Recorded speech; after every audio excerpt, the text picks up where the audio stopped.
উন্নয়নের নামে যেন সাবরুম শহরে শুরু হয়েছে এক অদ্ভুত কাটাকাটি খেলা।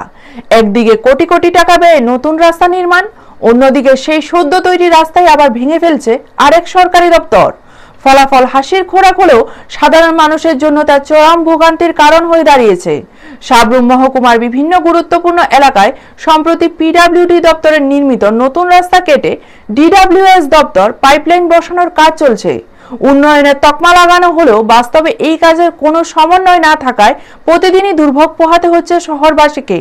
সবচেয়ে উদ্বেগজনক বিষয় হলো পাইপলাইন বসানোর কাজ শেষ হওয়ার পর রাস্তা আগের অবস্থায় ফিরিয়ে দেওয়ার বিষয়ে কোনো সুস্পষ্ট পরিকল্পনা বা তৎপরতা এখনো চোখে পড়েনি। ফলে শহরের বহু এলাকায় সৃষ্টি হয়েছে খানাখন্দে ভরা বিপজ্জনক রাস্তা।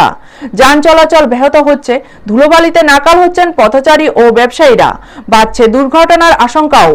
এই পরিস্থিতিতে সাধারণ মানুষের প্রশ্ন অত্যন্ত স্বাভাবিক। একটি দপ্তর যদি কোটি টাকা ব্যয় করে রাস্তা নির্মাণ করে আর অন্য দপ্তর যদি সেই রাস্তা আবার ভেঙে দেয়, তবে সেই উন্নয়নের প্রকৃত অর্থ কি? দপ্তরগুলোর সমন্বয়হীনতার খেসারত কেন সাধারণ মানুষকেই দিতে হবে?